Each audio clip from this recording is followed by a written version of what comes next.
Hey, what's going on, everybody? My name is Corey, better known as the Seaman. Now I want to welcome you to another edition of the Seaman's Cinema Sit Down. You know where I am, man. We're in the car. It's dark outside. It's Wednesday night. It's the finale. You know what we're talking about. We're not even gonna waste any time. Pull up a chair, take a seat. We're getting ready to dive in, spoiler-free and spoiler-filled, into AHS 1984. Episode 9, the season finale. Before I get going on the finale, allow me to apologize. I was live streaming tonight, and I don't know if it was truly a poor connection. About 36 minutes or so into the stream, like if you see the stream on the site, you'll see that it's not over an hour, which is what it should be. Right toward the end of the third segment, I got my connection was not like functioning, but it was still going. Like it looked like the stream was still going, so I thought it was recording the whole thing. So I was like, you know what, rather than stop the stream, start it all over, I just chose to let it rock. And apparently that didn't work. The entire time that it said that I was having connection issues, I guess it wasn't actually still recording, which is super frustrating because all of the wonderful reactions I had at the end of the episode are now lost to eternity because I wasn't filming. I was banking on the YouTube live stream post to be able to grab all that stuff and integrate it into the review like we normally do.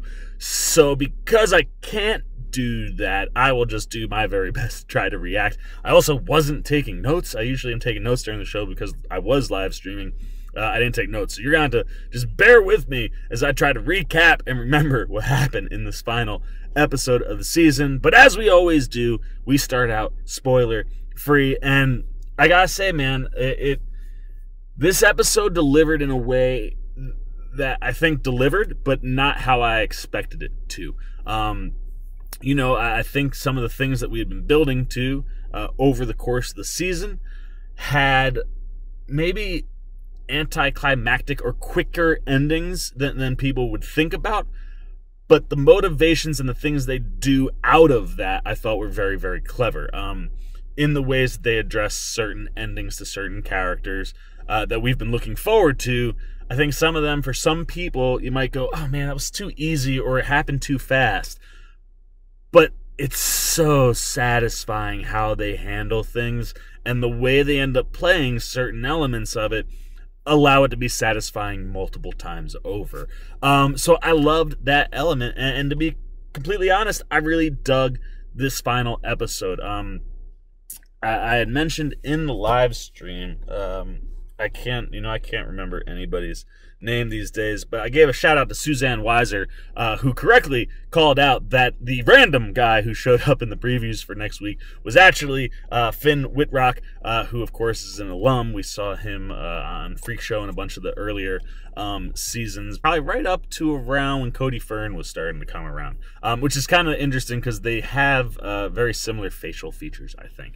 But that being said, you know, what they do with Finn's guest appearance in the episode, I really, really dug, and was something that I probably should have seen coming, but ended up being something I didn't see coming because I was thinking about something completely different. I mentioned in the live stream that, you know, the promos for 1984 involved characters, you know, different counselors or campers that we hadn't seen at all during the course of the show, as well as a murderer that we never saw during the course of the show. Guy was dressed in all black, had kind of like a black face mask on, and his hair was coming out the top, which is what I think we saw at San Diego Comic-Con during that experience, which is just genius. And I love the way the show played in to multiple things about 1984 slasher flicks, and the way they built all those promos up and kind of had this little game where you pick to see who the final person would be out of that group, and it was all the stereotypical 80s characters, you know, the jock and the hot girl and the nerd, and, you know, everything that you know, the stoner, everything you would expect from an 80s. So that was a lot of fun,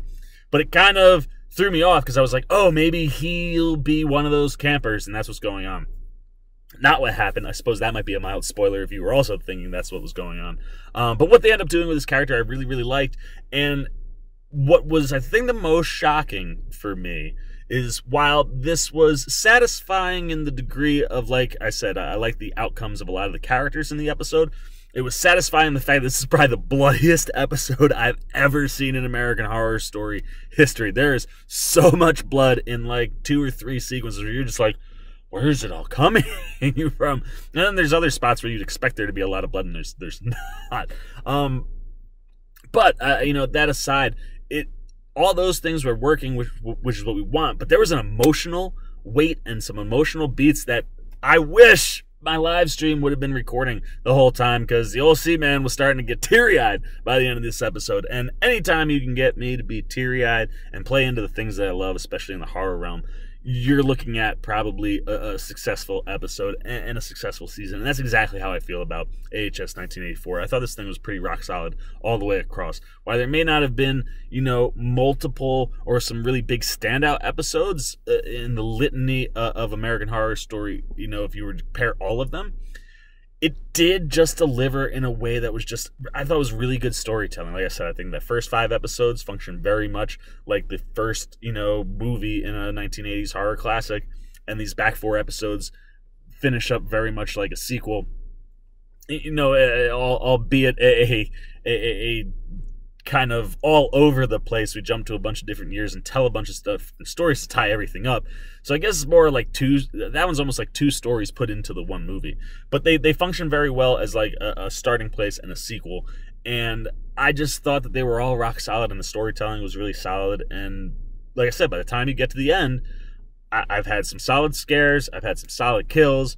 I've gotten a cast of characters that I really, really enjoy, that were missing some of our big-time rock anchor actors in this show. And without them, this cast, I thought, did an excellent job. You gave me an emotional beat, and you gave me payoffs for everybody. Every character gets their own payoff in a way that I think is satisfying to the viewer. And what else can we possibly ask for in that type of a situation? So for me, I really thoroughly enjoyed the finale. I thought it tied up and closed out everything that we wanted to see. And it, like I said, gave you all those payoffs. And as a total season, I just think this worked really, really well. To the point where I think this could hang in the upper echelons of the American Horror Story catalog, where you're talking about like Murder House and Asylum and Coven, those early seasons, which are all my favorites. For me, this one's kind of right in there, and probably would fall in my top 5. So there you go, man. Those are all the those are all non-spoiler thoughts of the old Seaman on American Horror Story 1984. If you have not watched the episode, now is your time to get out of here, man. You've enjoyed the non-spoiler. Hopefully I got you kind of psyched to watch it if you haven't seen it yet. I ask you now to leave. And as you leave, I say thank you. Thank you so much for riding with me all season. I really, really enjoyed talking and interacting and hanging out with all of you guys in the comments and on Twitter and where on the live stream, wherever we were. I really enjoyed. This is my favorite audience. You guys are just great fans. The American Horror Story community is a great community. So thank you so much for riding with me all season. I hope you come back for the spoiler portion, which we are getting ready to dive into. So people who haven't watched Exit Stage Left, this is your opportunity. 5, 4, 3, 2, 1. It's time to get into spoilers. And like I said, I didn't make any notes, so bear with me. This won't be quite as smooth as it's been in the past, but the surprising thing, what I wasn't ready for, I was all geared up for this, festival murder show. And I guess this is the one thing I probably didn't mention in the non-spoiler portion, is that I was a little disappointed that we didn't get a massive massacre in 1989. What we end up finding out is that Trevor kind of like blocked the road, was telling people it was canceled, and everything just kind of stayed contained to the group that we've been rocking with the whole time. As the episode played, I kind of enjoyed that, so I kind of forgot about the fact that 1989 rock festival didn't happen. We didn't get to see Billy Idol. And even Kaja Gugu, who we saw come back as Ghost, we never kind of get to see again. So that was kind of a weak payoff. I guess of all the payoffs, I was hoping that might be bigger. But like I said in the non-spoiler section, I think ultimately the finale locked in on what really, really mattered to the story. And yes, while a massive massacre of people could have been highly entertaining, I don't think the weight and the emotional beats that come at the end play quite as well as if that's where we start and then go through that whole story, get those big showdowns that we wanted, right? Like I was saying last week, like, oh man, we're going to get to this thing. The ghosts are going to be killing people. Brooke and Donna are going to be going after Margaret, and Night Stalker and Jingles are probably going to show down one more time. And then, maybe jump to the future and more present day with what Finn Wittrock was going to be doing.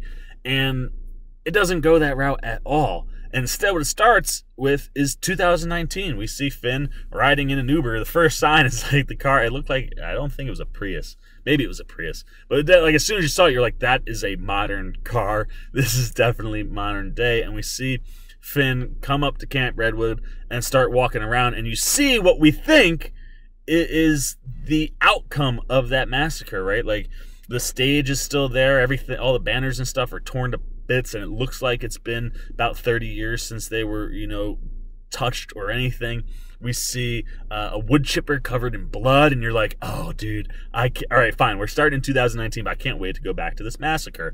And like I said, while that's not what happens, I kind of ended up really digging what does. And much like what we saw in the preview last week, Montana and Trevor pop up, scare the bejesus out of the kid, and kind of confront him, and it was great. Like they start kind of getting into it, and they're like, "Oh, here, just kill me. Here's a gun," and he tells Montana to shoot her, and then he doesn't. She grabs it, shoots herself. Trevor shows up, he kills himself right in front of him. This kid is freaking out, and I'm freaking out. I'm just like, oh, gee, I wasn't expecting any of the things that happened to start happening. I'm like, oh, man, they're all right. And then the door opens, and they come back in, and, Finn's character is freaking out. And then they kind of sit him down when they, kind of like, where are we? What's going on? And what was nice is before all of that happens, he runs into Montana during the daytime, and she sees his phone, and it's at that point that you realize no one has been to the camp since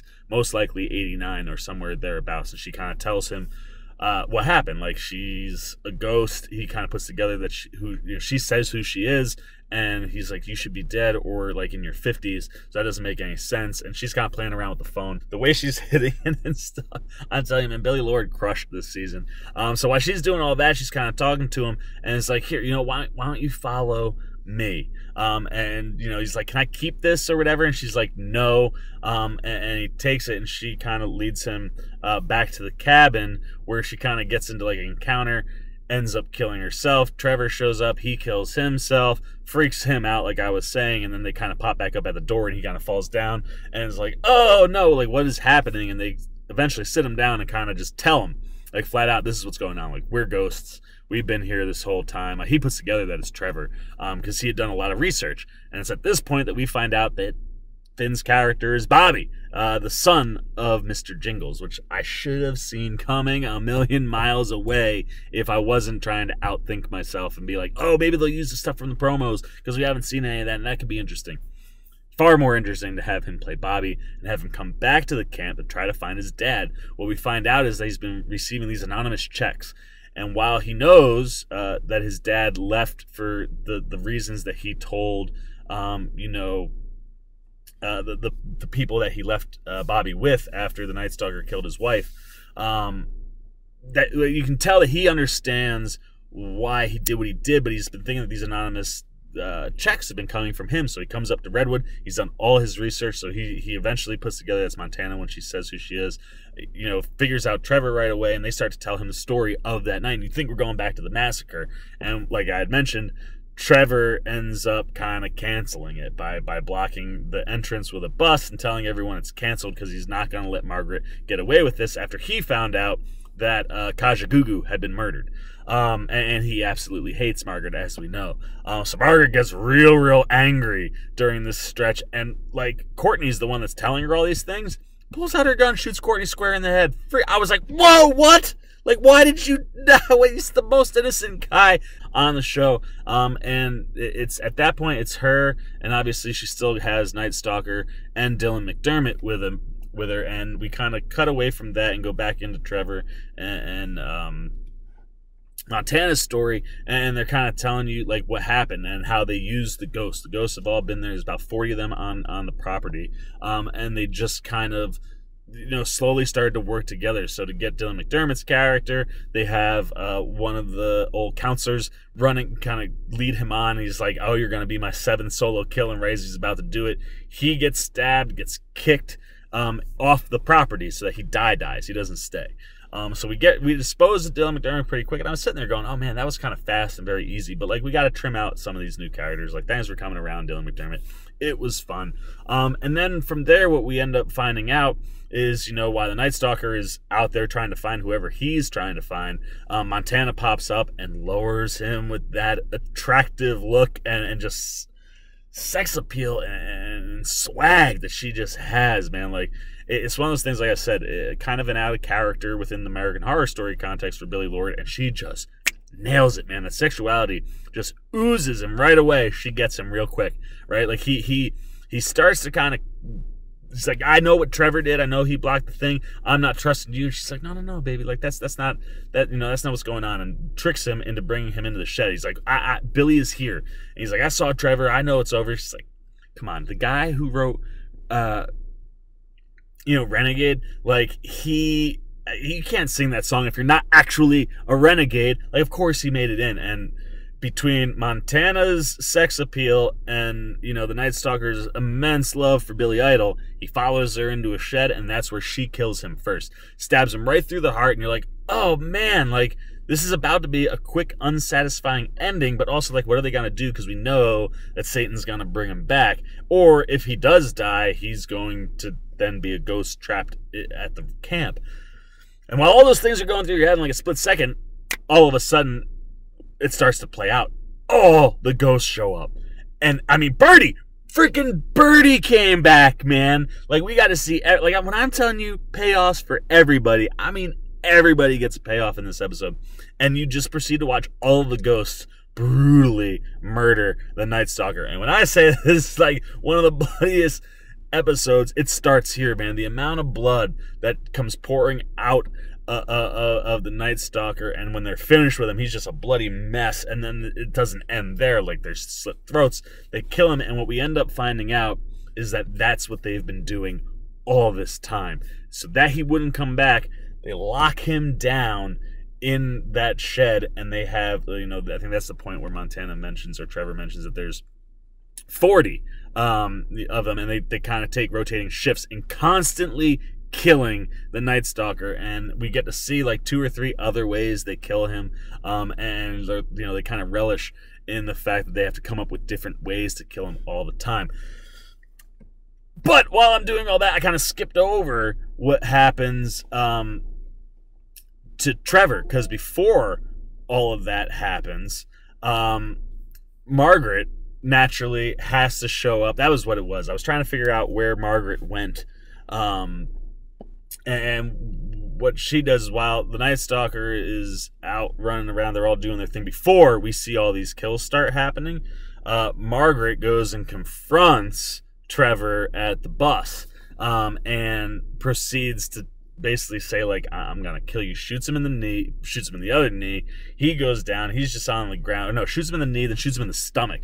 And it's at this point where I'm like, oh, this is gonna be it. Because Trevor also mentioned when he was talking about dying with Bobby, he's like, oh, you feel it, man. And he's like, it's no fun. He's like, I got shot in the pegger one time. That was terrible. I was like, okay, so it's not gonna get cut off. That was my initial, because they played with the, they just constantly were talking about how big it was.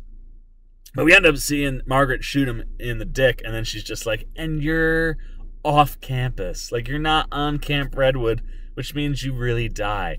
And she just kind of walks off, and Montana's there, and she's like, no! And, they're basically telling the story still to Bobby, and like, it was all over until fate intervened.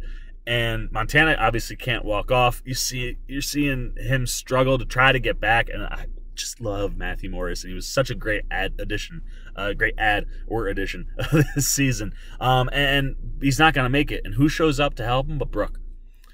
And Brooke just continues to show us that she is the most innocent, genuine person in the entire season, the quote unquote perfect final girl. And again, props to Emma Roberts. This is something that we haven't seen her do, much like Billie Lourd. They kind of had them do different roles this year, and she crushes being the good girl. And she saves them. And, Montana even kind of mentions, like, she knew like everything. Like she knew how much I hated her, and she still saved Trevor. That kind of smoothed over that. Then from there, they kind of all gather up. They knock off McDermott's character. They knock off the Night Stalker, and they basically tell him, like, we've been doing this for years. Then we get one of my favorite moments of the episode. We cut to that shed, and who's in there but Chet and Birdie.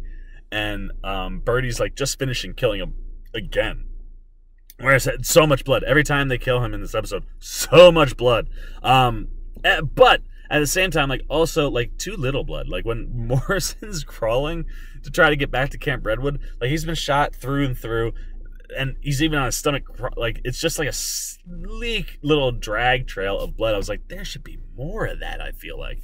But anyway, we see Birdie kill him, and she's like, it's taking him longer to come back, so maybe we have time for a little extra Pictionary. And you're like, oh, that's cute. And she's like, maybe we could spice things up, and, like, losers gotta take off clothes. And you're like, oh my gosh, Birdie is hitting on Chet right now. And, like, he makes some kind of comment where she's like, come on, like, guys, girls, whatever, you're screwing everybody.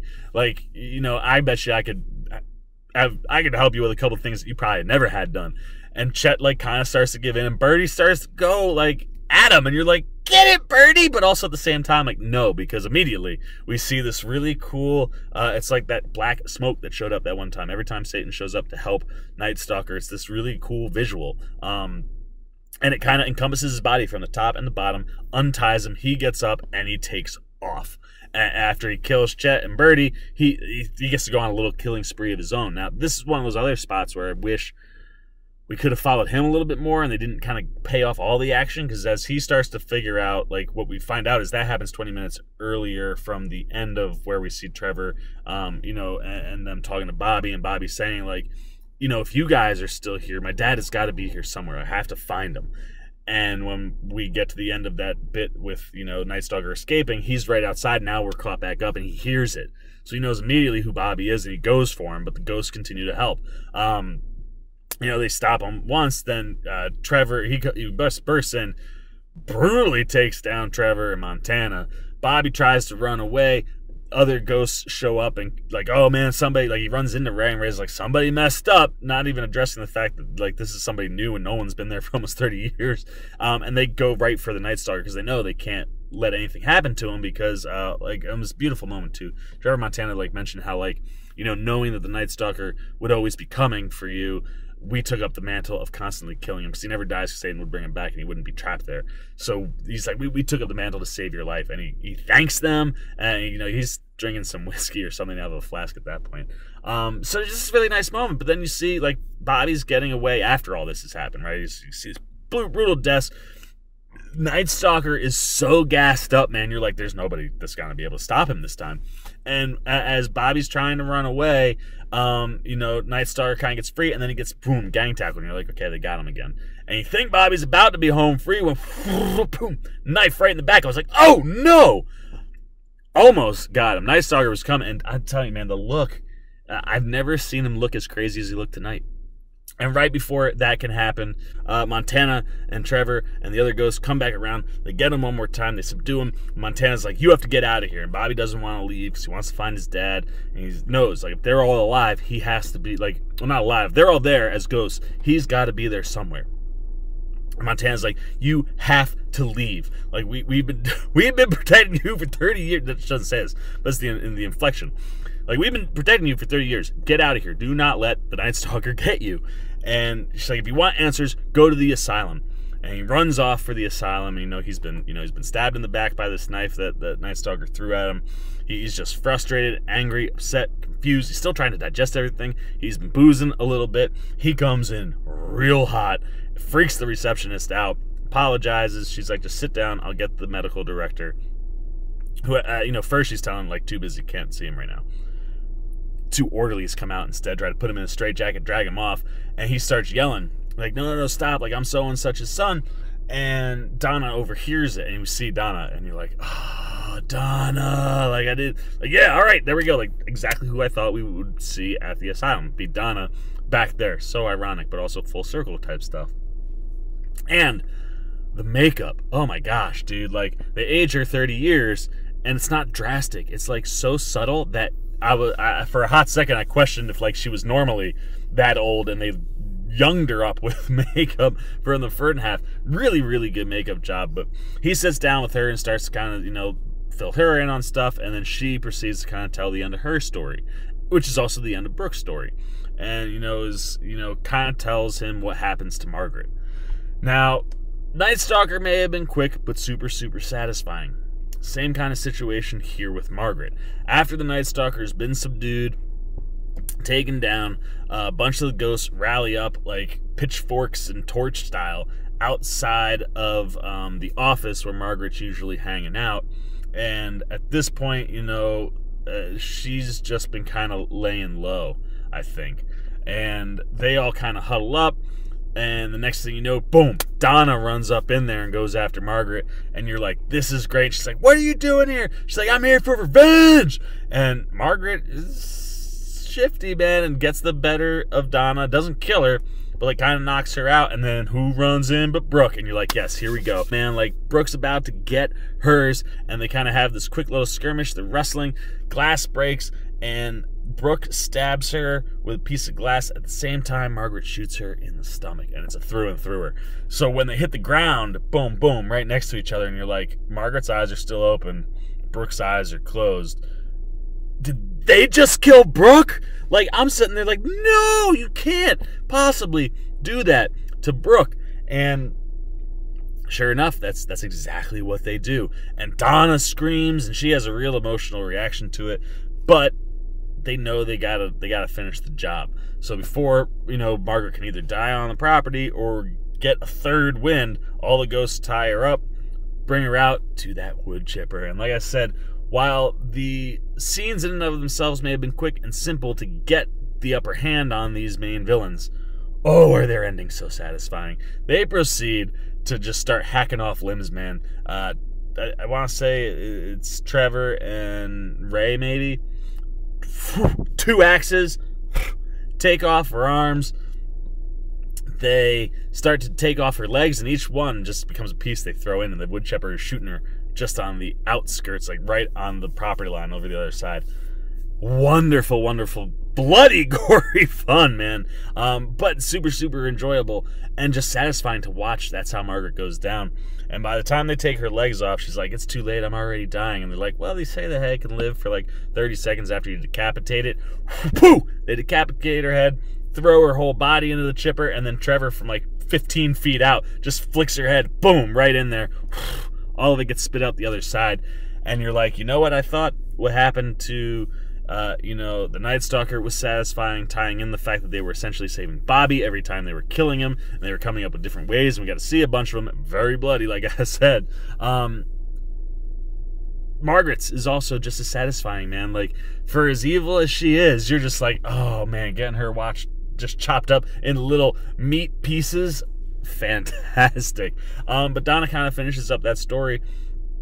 And when, you know, Bobby realizes that, like, she was involved in stopping Margaret and kind of ending everything, he goes, thank you so much. Like, you don't know what you did, like, by sending those checks to kind of help me have a life. You know, my dad would be so happy type deal. And she's like, what are you talking about? I never sent you any checks. And he goes, well, it had to be you. Like, everybody else is a ghost unless there's one more person. And right away, you're like, oh, Brooke didn't die. I was like, I knew it. Because if Brooke had died, why wouldn't she have just shown up as a spirit to be there to finish off Margaret? While I think Brooke the Innocent is really what the character is, that level of hatred toward Margaret, I think she would have enjoyed hacking her up, especially if Margaret had actually killed her. And immediately that's where my brain goes, and that's immediately where Donna's brain goes. And I don't remember how they figured out where to go, because it's not like Donna knows that Brooke's alive. But they roll up on this house. Maybe there was an address or something in the vicinity. It kind of got them where it was coming from. They roll up to this house. Who opens the door?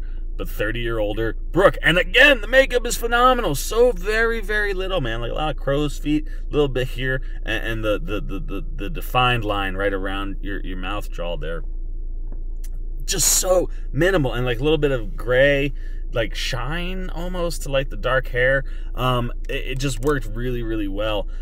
Every time I was like, Donna and Brooke, both of you look fantastic in your 50s.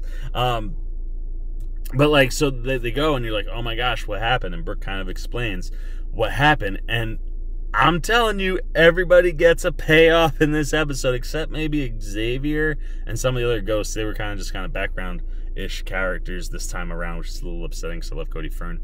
But oh man, we get a redemption moment for Ray. What you find out is that the guy who took Brooke's virginity comes in, sees Brooke dead. He's like, no, heartbroken immediately. Sees that she's bleeding out, bullet went through and through, and you're like, oh no. He goes to give her like a kiss on the forehead as he's kind of starting to break down, and all of a sudden she wakes up. He's like, oh my god, you're alive. He's like, figures, you know, they're in the kind of med area of the cabin office that they're in, grabs some stuff, pours like peroxide or whatever. She screams, puts the pressure on, gets her up, walks her all the way to the end, and she's like, you know, he gets me all the way there.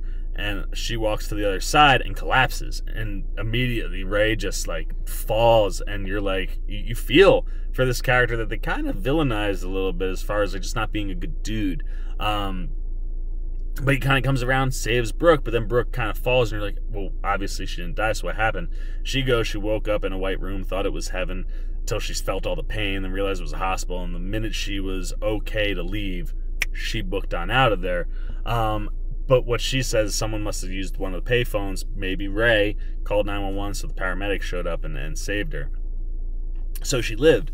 And after she lived, she kind of just was looking at what to do with herself, and on her own accord goes, I'm going to send money to Bobby. And, you know, he's like, why would you do that? Like, after everything my dad did to you, like, why would you do that? And she's like, look, he wasn't innocent, and, you know, the evil brought him back, and you know what, as much as he may have been part of like the horror that led to what happened to Brooke, she didn't want that to be passed on to the next spot. So she's like, so I did it for me just as much as I did it for you. You get, like, I'm telling you, man, these emotional, like, real solid beats, and you're like, oh man, that's a real solid way. And then you get like her and Donna have a little moment where it's like, so we're both the last girl, and you're like, oh, we're both the final girl, and you're like, oh man, like, I love it. And when, you know, he finds all that out, like, Bobby's story's over, but there's still about 12 minutes left, so you know he's going back up to Camp Redwood. And, you know, he basically tells him as much, so he goes back. He's like, I have to find my dad. Like, if the ghosts are still there, he's got to be there. Goes on back up, and while he's heading back to the camp, you're just like, all right, we're coming into like the last bit of the show, and everything's pretty much wrapped up. You're like, he's gonna have to find, like, there has to be a moment for him and Jingles. And he's walking around, and all of a sudden Margaret pops up, and you're like, wait, no, I watched all of her bits get thrown on the other side of that fence. How is she there? And, you know, it's just one of those real simple kind of throwaways. I died the moment before they threw the rest of me, you know, threw my head into that wood chipper, and I was dead before I got spit out on the other side. I've just been hiding. Because she knows what's going on in Night Stalker. There's like 40 other ghosts. If they find her and tie her up, she's in for the exact same fate as the Night Stalker. She doesn't want that. So she's been hiding, but she goes, I know exactly where your dad is. I can take it to him.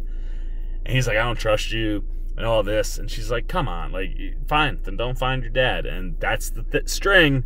And right away, you're like, oh, you should not be listening to her. Like, she's dastardly. And sure enough, like, she's walking him, taking him wherever, and she goes for the kill. And you're like, oh, man, dude, like, Bobby, you're so dumb. And then he finally shows up. Mr. Jingles grabs Margaret. He's like, you think after all this time, I'm going to let you do this? Not happening to my son. And he turns the knife and stabs her through the, like, head, neck area.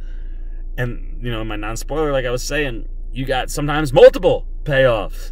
And to not only have the payoff of all the ghosts getting Margaret, the only payoff we didn't get was Brooke, but she kind of had the initial stab, so something in there. But then to also, give Mr. Jingles this moment with Margaret, who he was in love with, who framed him, who did all this terrible stuff to him. He gets that moment of being the one to kill Margaret at some point in time. The minute he does, though, he's like, look, she's going to be back. And they have this beautiful goodbye, man. Finn Wittrock, I tell you, bro, you delivered the most genuine feeling piece of anything, I think, that came all season. When he realizes that Mr. Jingles is standing in front of him, that's his dad, and Margaret's dead, he just goes in for this hug, man, that was just like so raw and emotional and just so genuine. And I immediately, like, this is why I'm upset the stream didn't at least record all the way if it wasn't working connectivity wise, because I teared up hard, man. I was like, oh my gosh, this is, and right as like I'm trying to have my moment, right, like you get this wonderful back and forth, and he's like, no, like he's like, I don't even know why you care about me. He's like, you did what any good dad would do for their son. Like, you sacrificed yourself so that I could have a life. I just had to come here and say thank you. Oh, dude, I was a wreck. Absolute wreck, man. I'm like, oh, and right as I'm like really beefing up to like tears are about to start flowing so hard, traditional slasher flick style, that last pop is coming. Even Mr. Jingles knew. He's like, she's coming back. Margaret gets him, and you're like, oh no, come on, like, Bobby, how dumb could you be? And he takes off, and she kind of finishes off Jingles or whatever. She takes off after him, and she's in like heels and stuff. The last thing that she was wearing. You're like, come on, Bobby. I know like you've had a rough 24 hours, but you gotta be able to outrun this chick. And he's going, and he runs into his grandma. And you're like, oh snap, Lily Rabe. And like she starts to kind of have a conversation. She's like, oh my gosh, like you look how Bobby would have looked at your age. She doesn't say Bobby, but like her son. And you're like, oh my gosh, I didn't even think about that. I was like, oh man, now Lily Rabe's character, like, it was just she's getting like a payoff. And then naturally Margaret shows up, and Bobby gets kind of spooked, and he looks back, and Lily Rabe's disappeared. She's now standing right in front of Margaret, and she's like, I'm not letting you kill him. Like, it's not going to happen. And Margaret's like, I'm the final girl. I always win. And then the ghosts show up again. Lily Rabe actually gives her a good old slash across the neck. And as she's kind of dying, the other ghosts show up. She's like, take her. And now you know that Margaret is in for the same daily, hourly, minutely, I don't know, secondly amount of torture that the Night Stalker's been going through his whole life. And you're just like, this is tremendous. Like, the two villains are just going to be trapped in this eternal torture that they can't get out of. Oh, the payoff, so good. And Lily Rabe gets to kind of say goodbye to her grandson that she would never knew. And as he's leaving, they're playing this, oh man, the tracks they're playing, they're just, everything they're doing, I'm like, you guys are trying to kill me right now. And he's walking away, and he looks back, and it's little Bobby, and it's Jingles, and it's their mom, and you're like, oh my gosh, man. And that's how it ends. Like, just simple. Like, Bobby, it was right, man. Like, Bobby didn't deserve to die. Like, he's not in any of the episodes until the very end. We get Finn, and he kind of walks off, and I just sat there. I was like, for me, that was the perfect ending to the story. Say how you want the season to end. Maybe you're upset because you didn't get the band massacre, which I think could have been fun to play with. But when you look at it, like, the emotional beats hit so hard, even though Finn was only in one episode, because the writing this year was really good. It made you care about things. It gave characters redemptions. There's a reason that you like Jingles, and there's a reason that liking of Jingles and what happened to him goes into the fact that, like, anything that Finn's doing that pulls on the emotional strings, you're hitting it because you know where it's coming from. And that type of stuff just tells you how strong the writing was. So while there may not have been a humongous standout episode that ranks amongst the top, of some of the individual episodes, the season, I think, certainly does belong in the top of the all-time best American Horror Story season. So maybe simpler, maybe a little bit smaller than some of us were hoping for, but at the end of the day, man, we got two really clean, tight stories that merge into this one season, 5 episodes, 4 episodes, kind of feel like they're paired. You know, like one's a sequel. There wasn't a hard pivot in the middle of the season. Everything stayed consistent. There was no big like surprises like this is a TV show, which I heard a lot of rumors going on about that. And at the end of the day, I just think that Murphy hit all the check marks that we want out of a season of Horror Story, and you had fun, and there were scares, and there were shocking moments, and if they weren't as big as you were hoping, I'm sorry, but that doesn't take away from how enjoyable those moments were, even on the small, more television scale, and how satisfying all of the endings were. Like I said, everybody, for the most part, gets a payoff, except for maybe Xavier. But, like, you know, there's redemption arcs, and there's just wonderful moments. You know, just the blood and the gore and the things that were going on. The kills were great, and I just enjoyed the finale. And as a season, I just think it's one of the best. So, again, I apologize so much that none of my reactions are in here because of the stream kind of messing up, and I'm really sad and upset that didn't record the whole run. So I should have just stopped it in the commercial, rebooted it, and just had 2 streams that I could have joined together, put up as a separate video. I don't know. So I'm really sorry that happened, but obviously I was going to give you the full boat. Tried to recreate some of my reactions, but there were multiple moments where I was just like, oh man, and the best I could do is that's where I was, man, when all those emotions were ringing at the end. Like I said, man, if you can do all the things that we asked for in a 1980s slasher movie, which I think the season did top to bottom, every episode was giving us something from the 80s slasher realm, and tie in like payoffs for all the characters and emotional beats that connect by the end to give you kind of this emotional ending where you're like, that was so satisfying.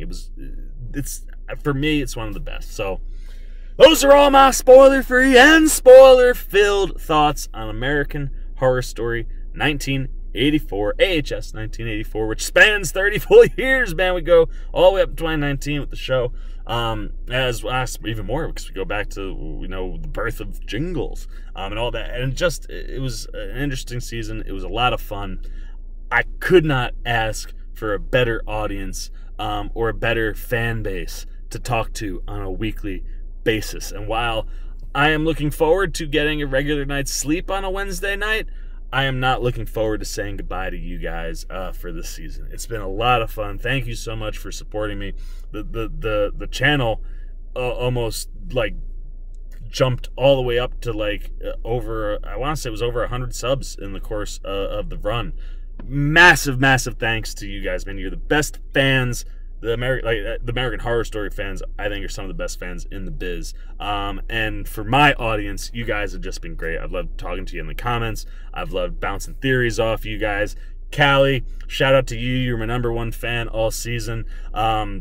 Same with Kristen. Kristen, you got in there a bunch of times. Thank you guys so much, man. I had so much fun talking to you guys. Please, I hope you stick around. If you're not in on like Marvel movies or comedies, or you know, you kind of like in this realm, watch the horror reviews. Andra, as always, man, you've been riding with me for 2 years, girl. One of my all-time fave Twitter follows and fans. I'm really glad we got to share another season together. And I hope you guys will continue to just enjoy the content here, man. You know, bounce around to the other things, hit the comments. I want to keep talking to you guys, and I don't want to have to wait a year to keep interacting. So thank you again, as always, to everybody for all your input, support. I really love doing this American Horror Story stuff. I push myself to 3, 4 in the morning if I got to get this stuff up for you guys, because I enjoy it so much. So thank you for another wonderful American Horror Story season of watching. You guys are a fun group to be with. I'm genuinely sad that it's over, but if you're a Star Wars fan, I'm going to be doing this with The Mandalorian every week,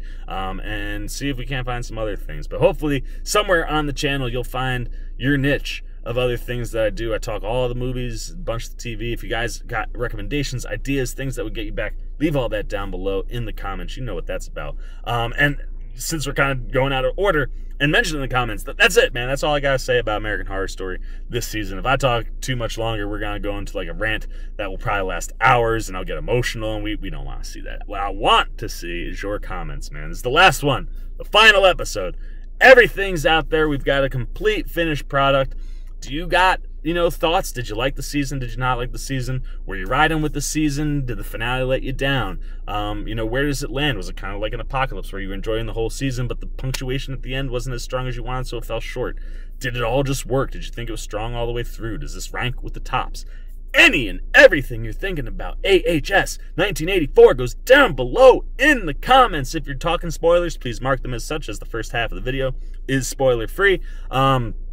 But, just try not to spoil anything. Warn people before you get in there. But I want to know everything you're thinking, man. This is the last one. Last chance we can talk horror story this year. So leave me all your thoughts. Theories for things that might be coming in the future. Maybe this has connections, or maybe this is the start of, tying some other stories together after we tied a few last year.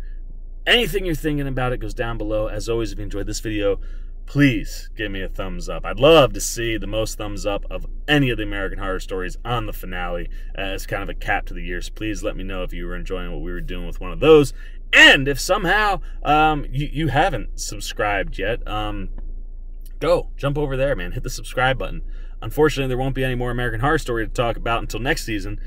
But if you subscribe and you hit that little bell to get the alerts, one, you'll know when we're getting ready to talk horror story stuff, when the trailers start coming out next year. And two, you get alerts and stuff on everything I'm doing. So if something else piques your interest, you can go, hey, you know what? I really enjoyed the Seaman. I'm not a Marvel guy, but The Grudge, I'd like to see that. Please, help me out, man. I love, like I said, the support from this fan base has been great. The subscriber jump during this stretch has been wonderful. But if you didn't do it yet, and you're liking what we're doing, please go hit that. I will continue to try to keep cranking on content, keep trying to find stuff to talk to you guys about, and hopefully we'll speak before then. But until next season of American Horror Story, the 1984 season is in the books. As always, for the Seaman Cinema Sit Down, I'm the Seaman. Last time for American Horror Story this year, I'm signing off. Peace. Well, you guys are still here. You must be looking for some more content. Well, don't worry. Seaman's got you covered, man. You got videos like this guy and this guy. And if you haven't yet, and you want to come check out all the Seaman goodies, join the Cinema Sit Down squad, man. Hit that subscribe button. And don't forget to hit the little bell down below that, too, so you can get alerts every time I make new videos.